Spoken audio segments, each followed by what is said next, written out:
અમારા મામાના દીકરા છે, અમે જાતા હતા અને એને હળકો છાતીમાં નીકળ્યો ને આપણે ઝાલમાના મંદિર પાસે એટક આવી ગયો. તે બીજું કોઈ નહોતું, આ દુકાનદારો હતા બધા, એની દુકાનો ખોલી મૂકી અને આ સેવામાં લાભ દીધો ને એ કરવા લાગે છે. વગર પૈસા વિનાનું અમારું કામ આ બધું અહીં ગેટ સુધી પુગાડી દેશે અમને. એ હચવચ અમને કામ આપ્યું, અમે ગભરામણ થતી હતી, અમે તો અમારી સેવામાં અહીંયા લાભ આપ્યો મોટે પાયે.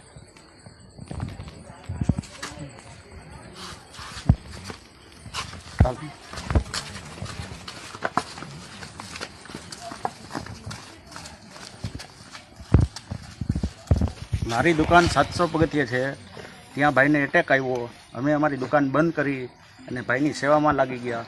દુકાન ખુલ્લી મૂકી અને આ સેવા અમે અત્યારે કરીએ.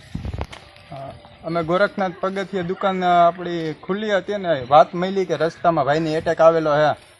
અમે રસ્તામાંથી પાછા વળી ગયા દુકાન બંધ કરીને અને ભાઈને ઉતારી દઈને. અંધારાની વાત હતી, રાતનું 5 વાગે અંધારામાં એટેક ભાઈને આવી ગયો હતો.